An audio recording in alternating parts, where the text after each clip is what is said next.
ஆமென். 7ஆம் வசனம் வாசிங்க. இப்பதான் பேசுறாரு. மரித்தவன் பாவத்துக்கு நீங்கி விடுதலையாக்கப்பட்டு இருக்கிறானே. கையத்தட்டு. பாவம் செய்யலாமான்னு கேட்டியடா. அந்த கேள்விக்கான பதில், இவ்வளவு நேரம் ஞானஸ்தானம் மரணத்தெல்லாம் பேசிட்டு நீ ஞானஸ்தானம் பெற்றுட்டீனா நீ பாவத்திலிருந்து விடுதலை ஆயிட்ட. சார் எனக்கு இது வரைக்கும் தெரியலையே சார், இது வரைக்கும் இந்த சத்தியம் தெரியல, அதனால அது ஒர்க் அவுட் ஆகல. இன்னைக்கு தெரிஞ்சிருச்சுல, இன்னையிலேருந்து வேலை பார்க்கும் அது. ஆமென். இந்த சத்தியத்தை, தேவ கிருபையை சத்தியத்தின்படி அறிந்து கொண்ட நாள் முதல் அது உங்களுக்குள் கிரியை செய்கிறது. ஒவ்வொரு வல்லமையும், ஒவ்வொரு வரங்களும், ஒவ்வொரு கிருபைகளும் நீங்கள் சத்தியத்தின்படி அறிந்து கொண்ட நாள் முதல் தான் வேலை செய்யும்.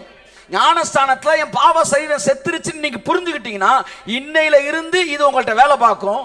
நீங்கள் பாவத்துக்கு நீங்களாகி விடுதலையாகி. கையை தட்டுங்க. கிரேஸ்குள்ள வந்தோடனே ஃபர்ஸ்ட் நான் ஃபீல் பண்ணது the domination of sin ML இல்லைன்றது நல்லா நான் ஃபீல் பண்ணேன். இப்போ அடுத்து எல்லாம் வாசிக்க போறோம், அடுத்து ஃபுல்லா பார்க்க போறோம். அப்போ பாவம் செய்யலாமா, செய்ய முடியுமா, முடியாதா, எல்லாத்தையும் நம்ம பார்க்க போறோம் நேரம் இருந்தா. ஆமென். ஆனா ஒண்ணு புரிஞ்சுக்காங்க, நீங்க அதை டெலிவர் ஆனதை ஃபீல் பண்ணாதான் கிரேஸை தைரியமா நீங்க பேச முடியும். உங்களுக்குள்ளேயே ஒரு அடிமைத்தனம் இருந்துச்சுன்னா நம்ம பேச முடியுமா? முடியாது. ஒருவேளை பேசினாலும் அது நாடக பாணியில் தான் இருக்கும், அது ஜனங்களுக்குள்ள உயிர் கொடுக்காது. ஆனால் உண்மையில் நீங்கள் விடுதலையாக்கப்பட்டிருந்தால், அதான் போனதான் சொன்னேன்ல, தம்ம போடுறவனே நான் விடுதலை ஆயிட்டேன் நான் விடுதலை ஆயிருக்கேன்னு புரிஞ்சவனா இருந்தானா அவன் தம்ம என்ன ஆயிரும்? கம்முன்னு போயிடும். ஆனா நான் பாவத்தில் அடிமையா இருக்கேன்னு சொல்லிட்டு ஒருத்தன் பாவமே செய்யாம இருந்தான்னா சீக்கிரத்தில் என் பாவம் செஞ்சிருவான். அந்த எக்ஸ்ட்ரீம்ல இந்த எக்ஸ்ட்ரீம் போறான், இந்த எக்ஸ்ட்ரீம்ல அந்த எக்ஸ்ட்ரீம் போயிடுவான். ஒன்றை மட்டும் புரிஞ்சுக்காங்க, நான் பாவத்துக்கு செத்து இருக்கிறேன். எல்லாம் சொல்லுங்க. ஞானஸ்தானத்தில் நான் முங்கும்போது என் பாவ சரீரம் செத்துருச்சு. அதுக்கப்புறம் டெவில் உங்களை ஃபாலோ பண்ண முடியாது. மானானது நீரோடையை வாஞ்சித்து கதறுவது போல என் ஆத்துமா உண்மையே வாஞ்சித்து கதறுகிறது. ஞானஸ்தானத்தின் வார்த்தை. மானானது நீரோடையை வாஞ்சித்து கதறுதான். எப்ப கதறுதான்? புலி, சிங்கம் இந்த மானை விரட்டுது, விரட்டு இந்த மான் ஓடுது. இந்த மான் எங்க போனாலும் இது விரட்டி அடிச்சிரும் சார். நல்லா கவனிங்க. இப்ப இந்த நேரத்தில் தண்ணி தேடுது. எந்த நேரத்தில்? ஏன்? தாகம் ஓவர் ஆயிருச்சா, வசதியா போச்சு. அந்த நேரத்தில் தண்ணியை குடிச்சுக்கிட்டு இருந்தா அப்படியே நின்று ஜோம் பண்ணிட்டு அடிக்கும். அப்ப தண்ணி குடிக்கிறதுக்கா தேடுது? இல்ல. இந்த புலி என்ன செய்யும்? இந்த மானை விரட்டும் போது அந்த வேர்வை ஸ்மெல்ல 1 கிலோமீட்டர் தூரத்துக்கு பார்க்கும். நான் பேசியிருக்கிறேன், ஆனா கண்ணில் பார்த்தது இல்லை. நான் மலேசியாவுக்கு போனப்போ அதை கண்ணில் பார்த்தேன். சிங்கம் இருக்கு, புலி இருக்கு, சிறுத்தை இருக்கு, அங்கிட்டு ஜாகுவார் அது உட்காந்துருக்கு. நாங்கள் ஏதாச்சும் ஒரு வேலையை பார்க்கணும்னு கல்லை போட்டு எதையாச்சும் எரிஞ்சு எதையாச்சும் தட்டி பார்த்தோம்னா அதுதான் கண்டுக்கவே இல்லை. அது நீ வருவீங்க போவீங்க, உங்களை நாங்கள் திங்கவும் முடியாது, குறுக்க இது பண்ணியிருக்கிறேன். அமைதியாக அப்படி இருந்துக்கிட்டே இருந்தது. திடீர்னு இப்படி எந்திரிச்சிச்சுங்க. அந்த சீன் நான் மறந்துட்டுனாங்க. எந்திரிச்சது எங்கெல்லாம் கண்டுக்கவே இல்லை. அப்படின்ட்டு சர் அங்கிட்டு போச்சு, உடனே இங்கிட்டு போச்சு, இப்படி போச்சு. அந்த பக்கம் வெறும் காடு தான், அப்படியே தேடிக்கிட்டு இருக்கு. உடனே இந்த ஜாகுவார் எந்திரிச்சு தேடுது. உடனே என்ன சாப்பாடு கொண்டு வந்திருப்பாங்க அப்படின்னாரு பாஸ்ட். ஆனால் சாப்பாடு எவனும் கொண்டு வரல. நான் அப்படி பண்ண திரும்ப இந்த பக்கம் திரும்ப எங்களுக்கு பின்னாடி இப்படி பார்த்துக்கிட்டே இருந்துச்சு. என்னடான்னு பார்த்தா ஒன்றுமே இல்லை. ஒரு 2 மினிட்ஸ் கழிச்சு ஒரு காட்டெருமை அந்த பக்கம் கிராஸ் பண்ணுது. அது இங்கேருந்து ஒரு 1/4 கிலோமீட்டர் தூரத்தில் இருக்கு சார். இங்கேருந்து எத்தனையோ அடி, 1000 அடி தூரத்துக்கு மேலே இருக்கு. அந்த ரோட்டில் அங்கே கிராஸ் ஆக போகிறத வெறும் காடு அந்த சைடு பார்க்கவே முடியாது. இது கூண்டுக்குள்ளே இருந்தது ஸ்மெல் பண்ணிட்டு டக்குன்னு அங்கனக்குள்ள ஒரு மரம் வச்சுருக்கேன், அதில் ஏறி நின்று அப்படி பார்க்குது. விட்டா பாஞ்சிரும் போல அப்படியே பார்க்குது. இது வருவதற்கு முன்பாகவே அது தெரிஞ்சிச்சு. அன்னைக்கு தான் நினைச்சேன், நம்மளாம் காட்டுக்குள்ளே சிக்கினா தப்பவே முடியாதுடா சார். கண்ணிலே இது போல அப்படிதான் போயிட்டு இருக்கு. நீ எவ்வளவு தூரத்துல இருந்தாலும் இங்க இருந்து பாருங்க, வந்து அவ்வளவு தூரத்துல இருந்தாலும் கண்டுபிடிச்சிருதுங்க. இப்படித்தான் இந்த மானை வரட்டுமா. அப்ப இந்த மான் என்ன செய்யும்? விவரமா தண்ணி எங்கடா கிடக்குன்னு பார்த்து அந்த தண்ணியில அப்படியே ஒரு முங்குன உடனே இது வேர்வை ஃபுல்லாக அந்த தண்ணியில் கழுவ போட்டோம் அப்படியே வெளியே வந்துரும் பாருங்க. அது ஓடின பாரு, அதுக்கு வரைக்கும் விரட்டி வந்த அந்த சிங்கம் அதுக்கு அங்கிட்டு பிரேக் ஆகி நிற்கிது. அதை தாண்டி விரட்ட முடியல, ஸ்மெல் பண்ண முடியல. அப்படித்தான் ஞான ஸ்நானத்திலே நீங்கள் பிசாசிடமிருந்து டெலிவர் ஆனீங்க. ஞான ஸ்நானமானது அதுவரை உங்களை விரட்டி வந்த பார்வோன், அதுவரை உங்களை அழிக்க வந்த பிசாசு, அந்த இடத்துல நீங்க தண்ணியில முங்கிட்டு எந்திரிச்ச உடனே அதுக்கப்புறம் அவன் ஜஸ்டினை தேடுறான் காணோம். ஏன்னா முங்கினப்ப ஜஸ்டின், எந்திரிச்சப்ப இயேசு. அவன் திரும்ப ஜஸ்டினை தேடுறான் காணோம், ஏன்னா அவன் செத்துட்டான். எழுந்த போது தேவகுமாரன், ஆமென், தேவகுமாரன் எழுந்தார். என் சாயல் அங்கே அழிந்தது. அதெல்லாம் பார்வோன் செங்கடல் வரைக்கும் வந்தான் பாருங்க. அதுக்கப்புறம் வரல. இன்று கண்ட எகிப்தியனை, கம்ப்ளீட் டெலிவரன்ஸ், பாவத்திலிருந்து விடுதலை பெற்ற வாழ்க்கை. அங்கே சொல்லுகிறார், இன்று கண்ட எகிப்தியனை, இந்த பாவ வாழ்க்கை இனி நீ என்றும் காண்பது. பாவத்திலிருந்து பூரணமாய் விடுவிக்கப்பட்ட ஒரு வாழ்க்கை, அது ஞானஸ்தானத்தில் நமக்கு கிடைக்கிறது. செங்கடலை கிராஸ் பண்ணதுக்கு அப்புறம் சாகுற வரைக்கும் எகிப்தியனை பார்க்கல. நான் சொல்றேன், ஞானஸ்தானத்தை முங்கி எந்திரிச்ச பிறகு இன்று புரிந்து கொள்ளுங்கள், இனி மரிக்கும் வரைக்கும் பாவத்தை நீங்கள் பார்க்க முடியாது. பாவத்தோட டாமினேஷன் உங்கள்கிட்ட வரவே முடியாது. அது உங்களை ரூல் ஓவர் பண்ணவே முடியாது. நீங்க பாவமே உங்க வாழ்க்கையில ஃபியூச்சர்ல செஞ்சாலும் பாவத்தோட வல்லமையில் நீங்க வல்லமை உங்களை ஆட்கொண்டு செய்ய முடியாது. புரிஞ்சுக்கங்க, புரியுதா உங்களுக்கு? You will be delivered.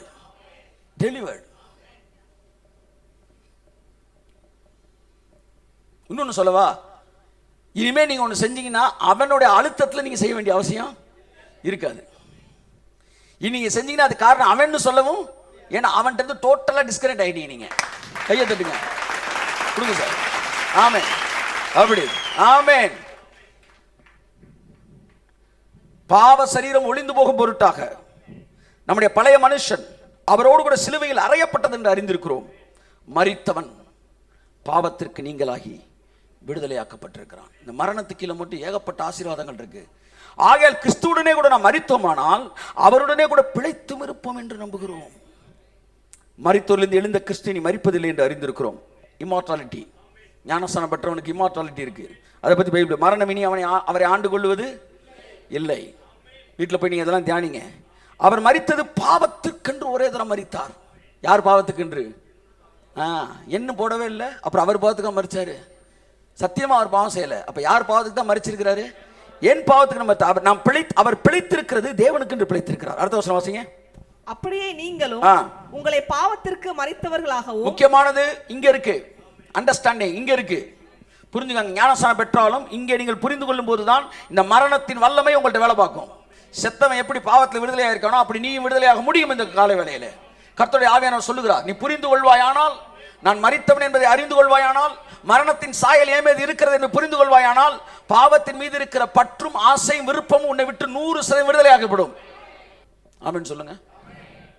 அப்படியே நீங்களும் உங்களை பாவத்திற்கு மரித்தவர்களாகவும் நம்முடைய கர்த்தராகிய இயேசு கிறிஸ்துவுக்கு தேவனுக்கு என்று பிழைத்திருக்கிறவர்களாகவும் எல்லாரும் சேர்ந்து சொல்லுவோம், எண்ணிக்கொள்ளுங்கள். அண்டர்லைன் தி வேர்ட். முக்கியமான வார்த்தை, நீங்கள் என்ன வேண்டும்? நான் செத்தவன், என்ன பாவம் டாமினேட் பண்ண இந்த டிரான்ஸ்ஃபார்மேஷன் வந்துருச்சுன்னு வச்சுக்கோங்களேன். என்னை எல்லாரும் சேர்ந்து என்னை கிரிட்டிசைஸ் பண்ணிக்கிட்டே இருக்கிறாங்க. ஏன் எனக்கு மட்டும் இப்படியே நடக்குது? அப்படி நீங்கள் பத்மினி மாதிரி என்ன செய்ய மாட்டீங்க? அழமாட்டீங்க. ஏன் எனக்கு மட்டும் இப்படியே நடக்குது? யாராச்சும் ஒருத்தர் டக்குனு ஒரு 10,000 ரூபாய் கையில் கொடுத்துட்டு போயிட்டா, ஏன் எனக்கு மட்டும் இப்படி, அது சொல்ல மாட்டேன்றியே. சத்தமே இல்லாமல் ஒரு 1 லட்ச ரூபா அவங்க உள்ளே வச்சுட்டு கர்த்தருடைய பரிசுத்த ஸ்தோத்திரம் சாட்சி கூட சொல்ல மாட்டேன்றீங்க நிறைய பேர். ஏன் எனக்கு மட்டும் இப்படியே நடக்குது? செத்துட்டான்னு வச்சுக்காங்களேன், எவன் என்ன வேணாலும் பேசுகின்றா. ராமே ஆண்டாலும் ராவணே ஆண்டாலும் எனக்கு ஒரு கவலை இல்லை. நான் செத்துட்டேன். செத்தவனை போட்டு சுற்றி சுற்றி நின்று செருப்படுத்த அடிச்சாலும் அவன் என்ன செய்ய மாட்டான்? அயன்பாட்டுக்கு இருப்பான். என்ன வேணாலும் பண்ணிக்க. நான் செத்து ரொம்ப நேரம் ஆச்சு. ஆமேன். மரித்தவர்களாக எண்ணிக்கொள்ளுங்கள். இதை நான் திருத்தி சொல்றேன். மரித்ததை எண்ணிக்கொள்ளுங்கள். மரிச்சதை புரிஞ்சுக்க, நீ செத்துட்ட. அப்ப அந்த பவர் உனக்குள்ள வேலை பார்க்க ஆரம்பிக்குது. அடுத்த வசனம் வாசிப்போம். ஆகையால் நீங்கள் சரீர இச்சைகளின்படி பாவத்திற்கு கீழ்ப்படியத்தக்கதாக சாவுக்கு ஏதுவான உங்கள் சரீரத்தில் பாவம் ஆளாதிருப்பதாக. பாவம் உங்கள் ஆளாதிருப்பதாக. If you understand this, it is a blessing. I bless பண்றேன், நீ வாழ்ந்து சுகித்திருப்பாயாக. பாவம் உன் சரீரத்தை, இப்ப பாவத்தை கூட அவன் பேசல, பாவத்தின் ஆளுகை தான் பேசிட்டு இருக்கிறான். அதைத்தான் நானும் பேசுறேன். விடுதலையானே தம் அடிக்க முடியுமா? முடியும், தம் அடிக்க முடியும். ஆனா இப்ப பாவம் ஆளுகை செஞ்சு ஒரு தம் அடிச்சான் பாருங்க, கை நடுக்கும் பாருங்க, அந்த தம் இல்ல இது. அதை நீங்க புரிஞ்சுக்கணும். அந்த ஆளுகையிலிருந்து நீங்க விடுதலை ஆயிட்டீங்க. அதனால உங்களுக்கு பாவத்தை மறந்துடுவீங்க. அதுதான் மேட்ரு. சிகரெட் பாக்கெட் வாங்கி வச்சிருந்தாலும் மறந்துடும். ஏன்னா நீங்கள் விடுதலையானபடியினால். ஆமென். You will be delivered. You are delivered. When you understand that you are already delivered, you will be delivered. ஆமென். நீங்கள் விடுதலையாக்கப்பட்டிருக்கிறதை புரிந்து கொண்டால் நீங்கள் விடுதலை ஆவீர்கள். ஆமென். அல்லேலூயா சொல்லுங்க. அடுத்த வசனம் வாசிமா 13. நீங்கள் உங்கள் அவயவங்களை அநீதியின் ஆயுதங்களாக பாவத்திற்கு ஒப்புக்கூடாமல். அடுத்த வாய்ப்பு கிடைக்குமோ கிடைக்கலோ தெரியல, ஆனா இந்த ஒரு தடவை நான் பேசிடுறேன். அடுத்த தடவை யாரும் கேட்க வந்த இந்த செய்தியில இருந்து நீங்க எடுத்துக்காங்கன்னு சொல்லிடுறேன். அவ்வளவுதான். அதனால நான் ஒரே ஸ்டெச்ல முடிச்சிடுறேன். வாசிங்க. பாவத்திற்கு ஒப்புக்கூடாமல், அநீதியின் ஆயுதங்களாக பாவத்திற்கு ஒப்புக்கூடாமல், உங்களை மரித்தோரிலிருந்து பிழைத்திருக்கிறவர்களாக தேவனுக்கு ஒப்புக்கொடுத்து உங்கள் அவயவங்களை நீதிக்குரிய ஆயுதங்களாக தேவனுக்கு ஒப்புக்கொடுங்கள். பாத்தீங்களா? ஒருத்தர் சொல்றாரு, பாத்தீங்களா சார், நீங்க இன்னும் உங்களுக்கு வேலை இருக்கு சார், நீங்க ஒப்பு கொடுக்க கூடாது சார். நீங்க அநீதியின் ஆயுதங்களை ஒப்பு கொடுக்காம இது தினந்தோறும் நீங்க செய்ய வேண்டிய வேலை. தப்பு தம்பி. இந்த ஒப்பு கொடுங்கள் என்ற வார்த்தை இவர் எழுதிக்கிட்டு, இதுக்கு நான் அர்த்தம் என்னன்னு அடுத்த வசனத்தை சொல்றேன். நீ ஒப்பு கொடுத்துட்டியா கொடுக்கலையா அப்படின்றத அடுத்த வசனத்தை சொல்றாரு. நீ ஏற்கனவே ஒப்பு கொடுத்துட்ட, ஒப்பு கொடுத்தவனுக்கு தான் இவ்வளவு பேசிக்கிட்டு இருக்கிறேன். இப்ப இடையில நிப்பாட்டி சொல்றாரு, அதனாலதான் நான் உங்களை ஒப்பு கொடுக்க சொல்றேன். அப்படின்னா அதுக்கு அர்த்தம் என்ன தெரியுமா? இப்ப நான் உங்களுக்கு புரியுற மாதிரி சொல்லவா? ஞானஸ்தானத்தை இவ்வளவு வல்லமா இருக்குங்க, நீங்க இவ்வளவு பேர் ஞானஸ்தானம் எடுத்துருக்கீங்க, எடுத்தாளுக்கு தான் பேசிட்டு இருக்கிறேன். பேசிட்டே இருக்கும், இதுக்கு தாங்க சொல்றது ஞானஸ்தானம் எடுங்கன்னு. அப்படின்னா என்ன அர்த்தம்? இந்த வார்த்தை யாருக்கு? நான் எடுத்தவனுக்கு பேசிக்கிட்டே இருக்கும்போது டக்கு நிப்பாட்டி அதனாலதான் ஞானஸ்தானம் எடுக்க சொல்றேன் அப்படின்னு எடுக்க சொல்றேன். இப்ப இவ்வளவு நேரம் ஞானஸ்தானம் எடுத்தவன்ட்ட பேசிக்கிட்டே இருந்த பவுல் இந்த இடத்துல பிரேக் பண்ணி அதனாலதான் நான் சொல்றேன், உங்கள் ஆயுதங்களை நீதியின் ஆயுதங்களாய் ஒப்பு கொடுங்கள். ஒப்பு கொடுப்பது என்பது என்ன? ஞானஸ்தானத்தில் உங்களை ஒப்பு கொடுப்பதுதான் அந்த ஒப்பு கொடுத்தல். அது அடுத்த வசனத்தை தெளிவா இருக்கு, ரொம்ப குழம்ப வேணாம். நீங்க அடுத்த வசனத்துல பேசுறாரு, வாசிங்க. நீங்கள் நியாய பிரமாணத்திற்கு கீழ்ப்பட்டிராமல் கிருபைக்கு கீழ்ப்பட்டிருக்கிறதுபடியால் பாவம் உங்களை மேற்கொள்ள மாட்டாது. பாவம் உங்களை ஜெயிக்கவே முடியாது. தெளிவா சொல்லிட்டாரு. இதனால் என்ன? நாம் நியாய பிரமாணத்திற்கு கீழ்ப்பட்டிராமல் கிருபைக்கு கீழ்ப்பட்டிருக்கிறபடியால் பாவம் செய்யலாமா? கூடாதே. குறுக்க வந்துகிட்டே இருக்கான். அப்ப பாவம் செய்யலாமா? பாவம் நல்லா எழுதிக்கங்க. உங்களை மேற்கொள்ள முடியாது. It cannot dominion over you.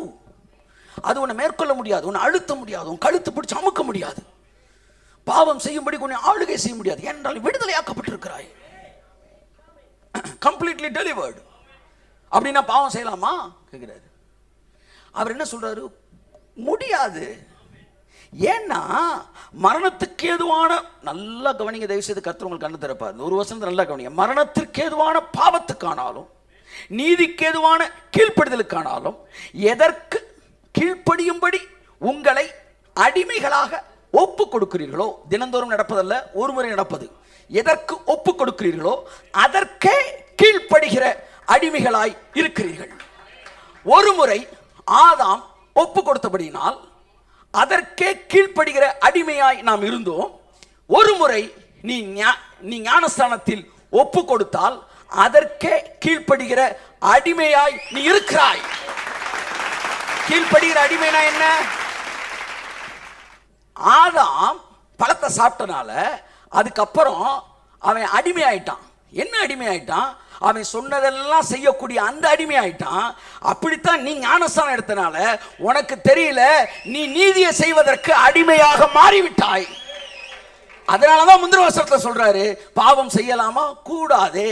ஏன்னா நீ அடிமை ஆயிட்ட, அடிமையானாய், கீழ்ப்படுகிற அடிமையானாய். ஆதாம் பழத்தை சாப்பிட்டது ஒப்பு கொடுத்தல். அதுக்கப்புறம் அந்த பவர் வந்த உடனே அவன் சொன்னதெல்லாம் கீழ்ப்படிந்து செய்கிற அடிமையாயிட்டான். கீழ்ப்படிதல் என்பது தானாய் செய்வது அல்ல, இன்னொருவன் என்னை அழுத்தி செய்வது. கீழ்ப்படுகிற அடிமையாயிட்டேன். இது எதனால நடந்துச்சு? ஒப்பு கொடுத்தனால.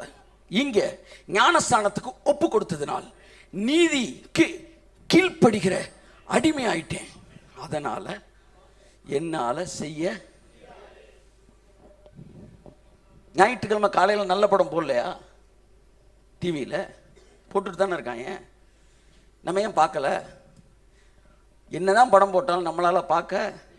இங்கே அதை விட சூப்பராக ஒன்று இருக்கிறப்ப நம்ம அதை பார்க்க முடியாது. அந்த இடத்துக்கு வந்துருவோம். நம்ம கீழ்ப்படுகிற அடிமையா. இங்கே பாருங்க, எப்படி இருக்குன்னா, அந்த வசனம் வாசிங்க. அதற்கே கீழ்ப்படுகிற அடிமைகளாய் இருப்பீர்கள். இருப்பீர்கள் இருப்பீர்கள் நீங்கள் அடிமைகளாய்த்தான் இருக்கிறீர்கள். என்ன அடிமையா இருக்கிறீங்க?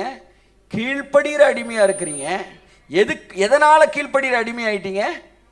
ஒப்பு கொடுத்ததுனால. அவன் ஒப்பு கொடுத்தான். அடுத்து பிசாசு நினைக்கிறதெல்லாம் செய்யக்கூடிய கீழ்ப்படுகிற அடிமை ஆயிட்டான். நம்ம ஒப்பு கொடுத்தோம். நம்ம அவர் நினைக்கிறதெல்லாம் செய்யற கீழ்ப்படுகிற அடிமை ஆயிட்டோம். நல்லா கவனிங்க. இந்த ஒப்பு கொடுத்தல் என்பது தினந்தோறும் நடப்பதல்ல, ஒரு முறை நடப்பது. அந்த ஒரு முறையே நீங்க பாண்ட் எழுதிடுறீங்க. இப்போ அவர் பவர் உங்க மேல வந்துட்டு நீங்க கீழ்ப்படுகிற அடிமை ஆயிட்டீங்க. ஒப்பு கொடுங்கள் அப்படின்னு பேசினார்ல, அது இவங்களுக்கு கிடையாது, ஒப்பு கொடுக்காதவங்களுக்கு. இப்ப அடுத்த வசனத்துல அவர் எழுதுறாரு, வாசிங்க. முன்னே நீங்கள் பாவத்திற்கு அடிமைகளாய் இருந்தும். முன்னே, இப்ப இல்ல, அடிமையா இருந்தும் இப்பொழுது உங்களுக்கு ஒப்புவிக்கப்பட்ட உபதேச சட்டத்திற்கு நீங்கள் மனப்பூர்வமாய் கீழ்ப்படிந்ததினாலே. அப்படின்னா என்ன அர்த்தம்? முடிஞ்சிருச்சு. நம்ம எல்லாம் கீழ்ப்படிஞ்சிட்டோம், நம்ம எல்லாம் ஒப்பு கொடுத்துட்டோம். இனிமே அல்ல, ஏற்கனவே முடிச்சிட்டோம். ஒப்பு கொடுத்ததினாலே தேவனுக்கு ஸ்தோத்திரம். ஸ்தோத்திரம். அடுத்து பாவத்தின் நின்று நீங்கள் விடுதலையாக்கப்பட்டு நீதிக்கு அடிமைகளானீர்கள். கை தட்டுங்க. இது எல்லாம் எதுக்கான பதில்?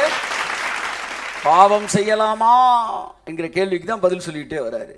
ஞானசானம் வாங்கினேன், அங்கே பாவம்லாம் அழிஞ்சிருச்சுன்னு உனக்கு தெரியலையா? காசை செலவழிச்சவன் எப்படா திரும்ப செலவழிக்க முடியும்?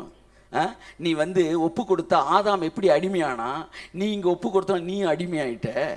அவன் அடிமையானனால நீதிக்கு தூரமாக இருந்தான், நீ அடிமையானனால பாவத்துக்கு தூரமாயிட்ட. ஆதாம் நல்லா வாழணும்னு நினைச்சாலும் அவனால முடியாது, நீ கெட்டவனா வாழணும்னு நினைச்சாலும் நீ நினைச்சாலும் முடியாது. நீ அடிமையானாய். முக்கியமான வார்த்தை. அடுத்த வசனம். உங்கள் மாம்ச பலவீனத்தின் நிமித்தம் மனுஷர் பேசுகிற பிரகாரமாய் பேசுகிறேன். நல்லா கவனிங்க. இந்த இடத்துல ஒரு விஷயம் பேசுவார். நீங்க ஒப்பு கொடுங்க, ஒப்பு கொடு. ரிவைவல் பிரீச்சர் மாதிரி இப்போ ஒரு வசனம் சொல்ல போறாரு. ஆனால் அதுக்கு முன்னாடி ஒன்று சொல்லிடுறாரு. இது தெளிவான பிரசங்கம் இல்லை, இது மாம்சத்துக்கு ஏதுவான பிரசங்கம். இப்போ பலவீனத்தில் ஒரு பிரசங்கம் பண்ண போறேன். இதுதான் இப்போ எல்லாம் பண்ணிட்டு இருக்க பிரசங்கம். சொல்றாரு, இப்ப உங்க மாம்ச பலவீனத்துக்காக மனுஷன் பேசுற மாதிரி, ஒரு ஊழியம் பேசுற மாதிரி பேசல, இப்ப மனுஷன் பேசுற மாதிரி பேசுறேன். வாசிங்க. அக்கிரமத்தை நடப்பிக்கும்படி முன்னே நீங்கள் உங்கள் அவயவங்களை அசுத்தத்திற்கும் அக்கிரமத்திற்கும் அடிமைகளாக ஒப்பு கொடுத்தது போல இப்பொழுது பரிசுத்தமானதை நடப்பிக்கும்படி உங்கள் அவயவங்களை நீதிக்கு அடிமைகளாக ஒப்பு கொடுங்கள். ஒப்பு கொடுங்கள். என்ன சொல்றாரு? ஒப்பு கொடுத்தீர்கள், ஒப்பு கொடுங்கள். ஒப்பு கொடுத்தீர்கள், ஒப்பு கொடுங்கள். என்ன சொல்ல வராரு? ஒப்பு கொடுத்தீர்கள் என்கிற பிரசங்கம் எல்லாம் காட் ஸ்டாண்டர்ட் பிரசங்கம். ஒப்பு கொடுங்கள்னு பேசினா அது மனுஷன் பேசுற மாதிரி பேசுறது. ரெண்டாவது, இங்க ஒப்பு கொடுங்கள் ஒப்பு கொடுங்கள் அவர் சொல்றதெல்லாம் அந்த கூட்டத்தில் ஒப்பு கொடுக்காதவனுக்கு எழுதிட்டு இருக்காரு. அதை புரிஞ்சுக்காங்க. இப்ப ஞானஸ்தானத்தின் வல்லமை பேசிக்கிட்டே இருக்கேன்ல, இடையில நான் சொல்றேன், அதனாலதான் ஞானஸ்தானம் எடுத்துருங்கன்னு சொல்றேன். அப்படின்னு சொன்னா உள்ள ஞானஸ்தானம் எடுக்காத அளவுக்கு பேசிட்டு இருக்கிறேன். என் அன்புக்குரியவர்களே, நாம் ஒப்பு கொடுத்து விட்டோம். இப்ப அழகா அந்த கடைசி 2-3 வசனத்தை வாசல் அப்படியே முடிச்சிடும். வாசிங்க சீக்கிரம். பாவத்திற்கு நீங்கள் அடிமைகளாய் இருந்த காலத்தில் நீதிக்கு நீங்கினவர்களாய் இருந்தீர்கள். இப்பொழுது உங்களுக்கு வெட்கமாக தோன்றுகிற காரியங்களினாலே அக்காலத்தில் உங்களுக்கு என்ன பலன் கிடைத்தது? அவைகளின் முடிவு மரணமே. ஆமென். அடுத்து, இப்பொழுது நீங்கள் பாவத்தில் நின்று விடுதலையாக்கப்பட்டு ஞானஸ்தானத்துல தேவனுக்கு அடிமைகளானதினால் தேவனுக்கு அடிமைகள் ஆனதினால் பரிசுத்தமாகுதல் உங்களுக்கு கிடைக்கும் பலன், உங்களுக்கு கிடைக்கிற ப்ராஃபிட். இந்த வசனம் எந்த வசனத்தோடு தொடர்புடையது தெரியுமா? இப்ப சொன்னார்ல, மாம்ச பலவீனத்து நிமித்தம் மனுஷர் பேசுகிற பிரகாரமாய் பேசுகிறேன். உங்கள் அவயவங்களை அசுத்தத்திற்கு ஒப்பு கொடுத்தது போல இப்பொழுது பரிசுத்தமானதை நடப்பிக்கும்படி நீதிக்கு பரிசுத்தமானதை நடப்பிக்கணும்னா என்ன செய்யணும்? அடிமையாகணும். நீங்க அடிமையாகணும் என்ன செய்யணும்? ஒப்பு கொடுக்கணும். ஒப்பு கொடுத்துட்டா அடிமையாயிருவீங்க. அடிமையானா பரிசுத்தத்தை செய்வீங்க. அன்னைக்கு அவன் ஒப்பு கொடுத்தான், அடிமையாயிட்டான். அடிமையானதுனால பாவம் செஞ்சான். இன்னும் நம்ம ஒப்பு கொடுத்தோம், அடிமையாகிறோம். அடிமையாகிறதுனால நம்ம என்ன செய்யறோம்? பரிசுத்தத்தை செய்யறோம். பரிசுத்தமானதை நடப்பிக்கும்படி. பரிசுத்தமானதை நீங்க நடப்பிக்கணும்னா நீங்க அடிமையானதான் முடியும். அதைத்தான் 29ஆம் வசனத்துல 22ஆம் வசனத்துல பேசுறாரு. இப்பொழுது நீங்கள் பாவத்தில் விடுதலையாக்கப்பட்டு தேவனுக்கு அடிமைகள் ஆனதினால் பரிசுத்தமாகுதல் உங்களுக்கு கிடைக்கிற, எல்லாம் சொல்லுங்க, it's daily wages or it's salary or it's achievement. No, நீ அடிமையானதுனால உனக்கு கிடைச்ச ப்ராஃபிட் பரிசுத்தமாகுதல். கை தட்டுங்க. ஆமென், ஆமென். முடிவோ நித்திய ஜீவன். நித்திய ஜீவன். மரித்தவன் பாவத்துக்கு நீங்களாகி விடுதலையாயிருக்கிறான். அல்லேலூயா சொல்லுங்க. ஏன்னா அவன் வேற ஒரு கிங்டம்குள்ள வந்துட்டான். மரணத்தின் சாயல், அதை நீங்கள் புரிந்து கொண்டால் பாவம் உங்களை மேற்கொள்ள மாட்டாது. உங்களை வந்து ரூல் பண்ண முடியாது. இந்த பாருங்க, இங்க தண்ணி இருக்கு. இந்த தண்ணி நான் குடிக்கலாமா? சொல்லுங்க. குடிக்கலாம். குடிக்காம இருக்கலாமா? அப்படின்னு அர்த்தம் என்ன சொல்லுங்க? நான் விடுதலையா இருக்கேன்னு அர்த்தம். கையை தட்டுங்க. இரண்டையுமே செய்வதற்கு எனக்கு விடுதலை இருக்கு. இந்த இடத்துக்கு தான் நான் கொண்டு வந்திருக்கிறார். பாவத்திற்கு அடிமைத்தனம்னா என்னன்னு சொல்லுங்க. முடிச்சிருவோம். என்னன்னு சொல்லுங்க. அதை ஒன்று சொல்லிடுறேன். பாவம் செய்வது செய்யாமல் இருப்பதா? இல்லை. பாவமே செய்யாதவன் கூட பாவத்திற்கு அடிமையாக இருக்க முடியும். புரியுதா உங்களுக்கு? சிகரெட்டுக்கு அடிமை பார்த்துருக்கீங்களா? இவங்களை கொண்டு போய் நேராக போய் ஒரு தனி தீவில் விட்டுருங்க. சிகரெட்டே இல்லை, சிகரெட்டே குடிக்கல அவர் 1 வாரம். விடுதலை ஆயிட்டாரா? ஹலோ, விடுதலை ஆயிட்டாரா? அவர் சிகரெட்டே குடிக்காட்டினா கூட அவர் அடிமையாக தான் இருக்காரு. இப்போ என்ன கூட்டிகிட்டு போகிறாங்க, நல்லா கவனிங்க. ஒரு சிகரெட் எடுத்து பற்ற வைக்கிறேன். இது நான் குடிச்சதே இல்லைப்பா. சும்மா ஒரு கட்டு எழுங்க சார். வா, என்ன இது? இருமல் வருது, தும்மல் வருது. இல்லை சார், பிடிக்கலை அப்படின்றேன். இப்போ நான் சிகரெட் குடிச்சிட்டேன். நான் அடிமையா? குடித்தவன் நான் அடிமை இல்லாமல் இருக்கேன். அவன் குடிக்கலைன்னா அடிமை என்பது வேறு, செயல் என்பது வேறு. அதைத்தான் இப்போ நான் சொல்லிட்டு இருக்கேன். ஒன்றுமே செய்த நல்ல பிள்ளைகளாக சிலர் இருப்பாங்க, ஆனால் அம்புட்டுக்கு அடிமையாக இருப்பாங்க. அதனால நல்ல பிள்ளைகள்னாலே அவனுக்கு கொஞ்சம் தள்ளின்னு பார்க்குறேன். ஏன்னா உள்ளுக்குள்ள ஏகப்பட்ட அக்கிரமம் ஒளிஞ்சிருக்கும். ஆனால் விடுதலையாக்கப்பட்ட வாழ்க்கை என்பது வேறு. It is completely different. It is completely delivered from sin. I am free from sin. Can you say like this? I am free from sin. Amen.